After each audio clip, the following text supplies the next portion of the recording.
भारत और पाकिस्तान के बीच अब 15 फरवरी को मैच होगा। सबको ही जान गया भाई, पाकिस्तान ने कह दिया है। लेकिन पाकिस्तान की तरफ से अब जो बयान आ रहे हैं वो फिर से यूटर्न दिखा रहे हैं। पाकिस्तान ने कहा है कि हमने बायलैटरल की कोई बात नहीं की है, बांग्लादेश की सारी मांगें मान ली गई हैं। अब बांग्लादेश कह रहा है कि भाई हमने तो कहा था कि हमारी सरकार ने कहा था हम नहीं खेलेंगे, हम खेलना चाहते थे, हमारे प्लेयर चाहते थे। तो बांग्लादेश झूठ बोल रहा है, पाकिस्तान झूठ बोल रहा है। आनंद सर दोनों को बहुत करीब से देख रहे हैं, पूरे मैटर को आनंद सर बताएंगे। सर पाकिस्तान से शुरू करते हैं। पाकिस्तान का कहना है बांग्लादेश की सारी मांगें मान ली गई हैं। उस पूरी मीटिंग में जो मीटिंग चली 5 घंटे, हमने कोई पर्सनल बात नहीं की, सारा मुद्दा पाकिस्तान बांग्लादेश पे था, कोई बायलैटरल की बात नहीं हुई। सच या सफेद झूठ? अगर बांग्लादेश ही मुद्दा था तो मीटिंग ढाका में होनी चाहिए थी, इस्लामाबाद में क्यों हुई? अगर बांग्लादेश ही मुद्दा था तो बांग्लादेश को अपनी बात रखनी चाहिए था आईसीसी के सामने। पीसीबी ने क्यों पहल की? अगर बांग्लादेश ही मुद्दा था तो पीसीबी ने क्यों कहा कि इंडिया के खिलाफ नहीं खेलेंगे?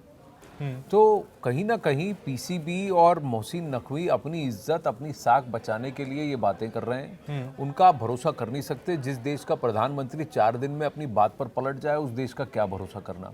दूसरी बात, ये भी उधर के इंटीरियर मिनिस्टर हैं, होम मिनिस्टर हैं, उनके घर में जो बवाल चला हुआ उनको पता नहीं, क्रिकेट संभालने चले हैं, तो इनका कोई औचित्य नहीं है। बांग्लादेश की मांग वाली बात समझ देखिए, ये कह रहे हैं बांग्लादेश की सारी मांगें मान ली गई। बांग्लादेश की अगर मांगे मनवानी होती तो आपको आईसीसी वर्ल्ड टी20 के शुरू होने से पहले उनकी मांगे मनवानी चाहिए थी, ताकि फिर बांग्लादेश आईसीसी वर्ल्ड टी20 में शिरकत कर सके। आपने तो ये इंश्योर कर दिया कि अगर बांग्लादेश के लिए आप कर रहे थे तो आपने ये इंश्योर किया, आपके लोग आईसीसी में हैं, आपने उस वक्त क्यों नहीं मुद्दा उठाया और कहा कि नहीं, बांग्लादेश का पार्टिसिपेशन सुनिश्चित कीजिए, उनकी मांगे कीजिए। बांग्लादेश क्रिकेट बोर्ड की मांगे क्या थी?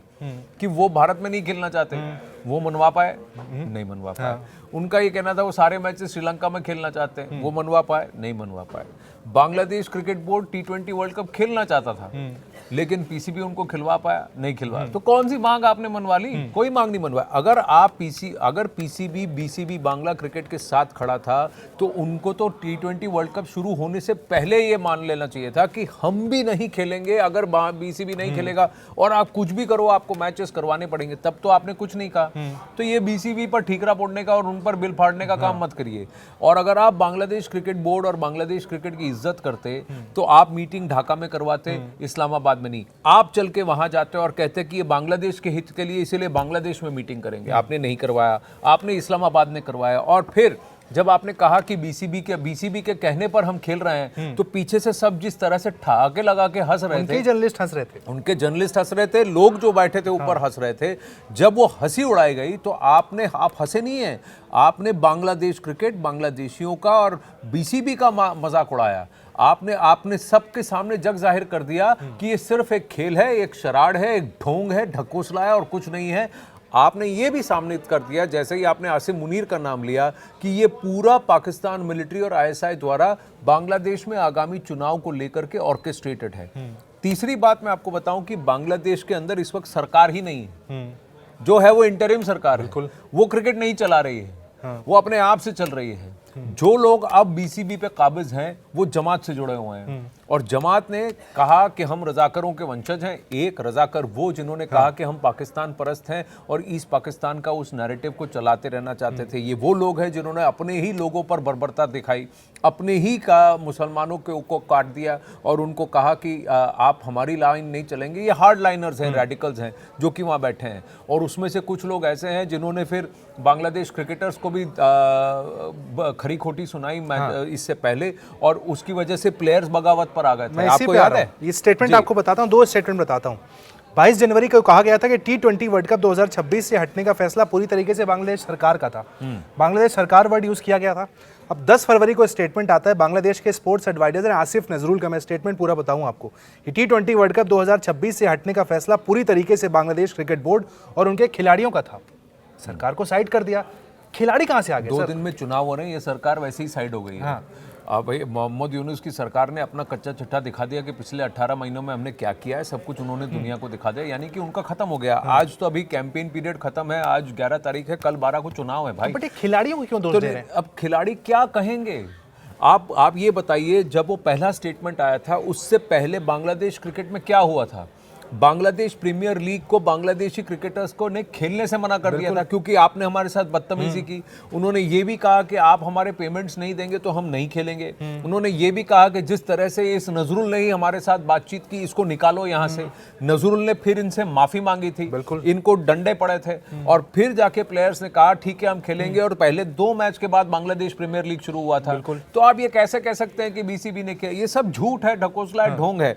प्लेयर्स खुश नहीं है कि वो T20 वर्ल्ड कप नहीं गए, लेकिन प्लेयर्स के पास चॉइस नहीं है। क्यों? क्योंकि उनके माँ बाप, उनके परिवार, उनके परिजन, उनको धमकियां दी गई और ये कहा गया देखो तुम्हारा क्या हाल करते हैं।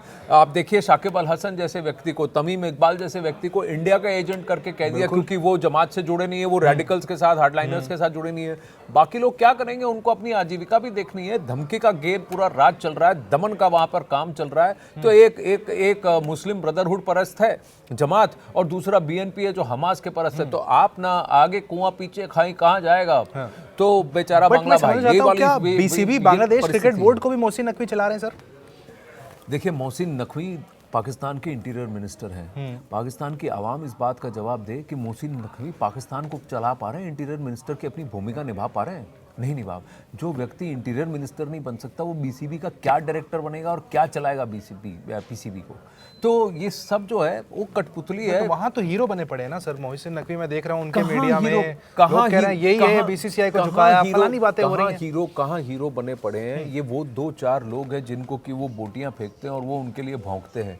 आप कॉमन क्रिकेट फैन के पास जाकर कहीं पूछिए कि क्या वो खुश हैं जिस तरह से पाकिस्तान क्रिकेट बोर्ड अपने आप को कंडक्ट कर रहा है? नहीं कंडक्ट कर रहा है। देखिए anti India sentiment whip up करके आप कुछ भी बेच के आ जाओगे, आज पाकिस्तान की आवाम भी उसको एक्सेप्ट करने को तैयार नहीं है। शोएब अख्तर का स्टेटमेंट सुना?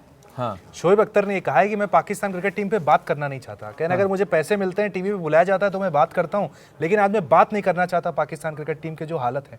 ये शोएब अख्तर कह रहे हैं सर, पाकिस्तान के लेजेंड। सिर्फ शोएब अख्तर नहीं है, हर किसी से पूछो, रमीज राजा से पूछ लो जिन्होंने एड़ी चोटी का जोर लगा दिया किसी तरह पीसीबी को वापस खड़ा करें। ये वो व्यक्ति है जो कमेंट्री में भी पक्षपात करके पाकिस्तान के लिए ही, पाकिस्तान के हित में ही बात करता है। लेकिन आप उनसे, रमीज भाई से पूछे कि आपको क्या लगता है पाकिस्तान में क्या हो रहा है? हर कोई सर पकड़ के बैठा है और ये कह रहा है कि मैं हाथ हटा लेता हूं सर से, नहीं तो अपने ही बाल नोच लूंगा। ये हालत उन्होंने करके रखी हुई है। कोई भी खुल के बोलने को तैयार नहीं, क्योंकि आपको पता है वो जो भौंकने वाले हैं उनके घरों में जाके भौंकेंगे, उनको सोशल मीडिया पे बदनाम करेंगे, जलील करने का काम करेंगे। ये पूरा एक आईएसपीआर की मशीनरी है जो पाकिस्तान इसी पे क्रिकेट को चलती आगे है। बढ़ाने के लिए वसीम अकरम हो गए, शोएब अख्तर जैसे लोग आगे क्यों नहीं आते सर? क्रिकेट बोर्ड में क्यों नहीं आते? क्योंकि जैसे ही पाकिस्तान क्रिकेट के अंदर मिलिट्री उसकी आईएसपीआर घुस जाती है और ये इलेक्टेड गवर्नमेंट यानी कि जो जमहूरियत के लोग नहीं हैं, चुने हुए लोग नहीं हैं, तो आप उसकी फंक्शनिंग पे कभी कुछ कर नहीं सकते, क्योंकि इसमें पॉलिटिकल दखलंदाज, मिलिट्री दखलंदाज और उसका वेपनाइजेशन फॉर पॉलिटिक्स चलता रहेगा। तो इसीलिए बहुत सारे सियासतदान हैं जो नहीं जाते हैं, सॉरी प्लेयर्स हैं जो कि इसमें इस सियासत में नहीं घुस सकते। अब मैं आपको एक और बात बताऊं, अगर इमरान खान प्राइम मिनिस्टर होते और अगर इमरान खान के एजेस के अंडर इस क्रिकेट को चलाने की बात होती और पाकिस्तान क्रिकेट की बात होती, तो ये नज़ारा ऐसे नहीं होता, बेटर होता। ये नज़ारा ऐसे होता, या तो पाकिस्तान खेलता या तो नहीं खेलता। इस तरीके का ड्रामेबाजी, इस तरीके की बकवास नहीं करता।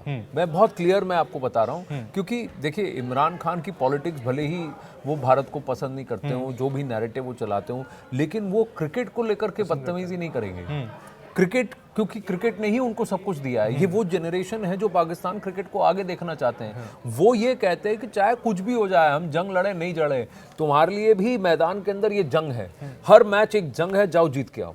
ये एटीट्यूड होता कि भाई कुछ भी हो, हमको कहीं पर भी इंडिया के साथ खेलने का मौका मिले, तुमने उसको तहाराना है, तोड़ना है, ये उनका एटीट्यूड होता। इस तरह की ड्रामेबाजी करनी है, भीख कटोरा लेके सबके आगे भीख मांगना, ये काम नहीं। एक और क्रिकेटर है सर, वो क्रिकेट भी खेले हैं, पाकिस्तान के सुपरस्टार भी हैं, लेकिन उनकी आइडियोलॉजी मुझे समझ में नहीं आती। शाहिद अफरीदी, वो भी प्रैक्टिकल क्रिकेट की बातें कर सकते हैं, लेकिन वो कभी क्रिकेट की बात नहीं करते। जिस दिन उनकी सही उम्र की पहचान कर लोगे, उस दिन उनकी सही आइडियोलॉजी के बारे में बात कर लेंगे। हाँ, क्योंकि अभी भी तो 40 के ही है। ये वही व्यक्ति है जिसने बोला 4 सूबे तुमसे संभलते नहीं है, कश्मीर लेने चले हो। आज कुछ और बोल रहा है। ये भी वही है, पलटू राम है, कभी थाली का बैंगन, आज इधर। आज ये कह रहे हैं कि आईसीसी निष्पक्ष नहीं है, पाकिस्तान के साथ नहीं खड़ा है, बांग्लादेश के साथ नहीं खड़ा है। अफरीदी का ही कहना है। कौन है निष्पक्ष? अफरीदी निष्पक्ष है? छोड़िए, हाँ, शायद अफरीदी में बात करने का कोई मतलब नहीं है। जिसकी जरूरत नहीं है। देखिए आप टीम के 11 प्लेयर्स की बात करते हैं ना, जो 4 बेंच पे बैठे हैं डगआउट में, उनको क्यों अटेंशन दे रहे हैं? तो डगआउट में वैसा व्यक्ति एक्स्ट्रा है वो बोलता रहेगा। बांग्लादेश में से श्रीलंका से एक वीडियो आया, हम चाहेंगे अपने वीडियो को भी यहाँ पर डिस्प्ले करें। पाकिस्तान की टीम प्रैक्टिस के लिए जा रही है और दोनों साइड ऐसा लग रहा है खेत है। तो लोग रहे पाकिस्तान की टीम का ऐसा वेलकम हो रहा है श्रीलंका में, खेत के अंदर किसी छोटे से ग्राउंड में प्रैक्टिस कराई जा रही है पाकिस्तान टीम को। अब बताइए इंडिया से कंपैरिजन कहाँ से होगा? देखिए, श्रीलंका क्रिकेट के साथ जो पाकिस्तान क्रिकेट बोर्ड ने बदतमीजी की है, ये वो श्रीलंका क्रिकेट है जिनके प्लेयर लाहौर में बॉम्ब ब्लास्ट के बावजूद अपनी टांगों में चोट, गहरी चोट, छाती पे शरापनल खाने के बावजूद 2 साल बाद फिर आके उनके साथ खेल के गए सॉलिडारिटी में, कि ये कह के कि भाई क्रिकेट को चलते रहने दो, हम फिर आएंगे तुम्हारे साथ खेलेंगे। उस देश के साथ आपने क्या किया? आपने ये पूरा ड्रामा करके उनका करोड़ों का नुकसान करा दिया, लोगों को हताश कर दिया, उनकी सारी बुकिंग्स की कैंसिलेशन हो गई, उनका पूरा अर्थव्यवस्था अभी तो वापस खड़ी हुई है, उसमें फिर आपने उसको चोट पहुंचा दी। आपने उस देश के प्रेसिडेंट तक को इस बात पर मजबूर कर दिया वो किसी तरह से कहे कि आओ आके खेल लो। देखिए, ये लोग सब याद why they are saying Sri Lanka is our good friend? Sir, ये पाकिस्तानी किसी के दोस्त नहीं है। खासकर ये जो अभी जिस तरह से सियासतदान जो बैठे हैं और जो ये लोग बैठे हैं, ये किसी के नहीं है, अपने खुद के वतन के नहीं है, अपने खुद की आवाम के नहीं है, किसी और दूसरे देश के कैसे होंगे? जहाँ तो इनको फर्क नहीं पड़ता। अगर इनको फर्क पड़ता हो तो इस तरीके का काम नहीं करते जहाँ पर श्रीलंका को इतना नुकसान झेलना पड़े। मैं तो इस बात से हैरान हूँ कि पाकिस्तानियों को फिर भी ढंग की फील्ड दे रहे हैं और जाकर प्रैक्टिस करने की बात कर रहे हैं। मैं श्रीलंका क्रिकेट का प्रेसिडेंट होता तो मैं ऐसा करता कि ना इनको खाने को खाना मिलता, ना पीने को पानी मिलता, और खेलने के लिए सिर्फ उनको मैं रेत देता, रेत, बोले बीच पे जाके खेलो, प्रैक्टिस करो। बिल्कुल बिल्कुल सही पॉइंट पे अब आए हैं। यही तो मेरा सवाल है, पीसीबी पर क्यों श्रीलंका एक्शन नहीं लेता, बीसीसीआई नहीं लेता, आईसीसी नहीं लेता, क्यों इन पर एक्शन नहीं होता? सर, इमोशनली हम सब यही तो चाहते हैं ना। Revenge is a dish that is best served cold. ये अंग्रेजी में एक कहावत है कि ठंडा करके खाओ। कब तक सर?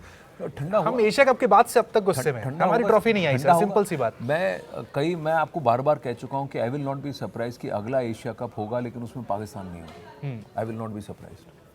ऐसा भी हो सकता है कि इंडिया ना खेले पाकिस्तान से, जाएं और हम मना कर दें। मैं कह रहा हूं अगला एशिया कप में पाकिस्तान ही नहीं होगा। नो पाकिस्तान। हाँ, नहीं होगा। कौन रिप्लेस कर सकता है? कितने सारे देश हैं, मैं कह रहा हूँ बलूचिस्तान, वजीरिस्तान अपना खेल सकते हैं, नेपाल खेल सकता है, सभी खेल लेंगे, भूटान आ जाएगा, सब है, बहुत सारे हैं। ठीक है भाई, तो सर की बात पे गौर कीजिएगा आप लोग। एशिया कप जो होना है, पाकिस्तान उसमें नहीं होगा, उस दौरान आपकी क्लिप वायरल जरूर होगी कि देखिए ये भविष्यवाणी पहले कर दी गई थी कि पाकिस्तान नहीं होगा। बहरहाल इंतजार कीजिए, 15 तारीख को इंडिया और पाकिस्तान का जो मुकाबला है, टीम इंडिया पूरी तरीके से तैयार है। पाकिस्तान फिर से एक बार टीम इंडिया से उस मुकाबले में पिटेगा। याद करते रहिए आप 2021 में वो जो जीते थे एक दफा, उसके बाद जितनी बार टीम इंडिया से मिला है पाकिस्तान हारा है, इस बार भी उसी की पूरी तैयारी है।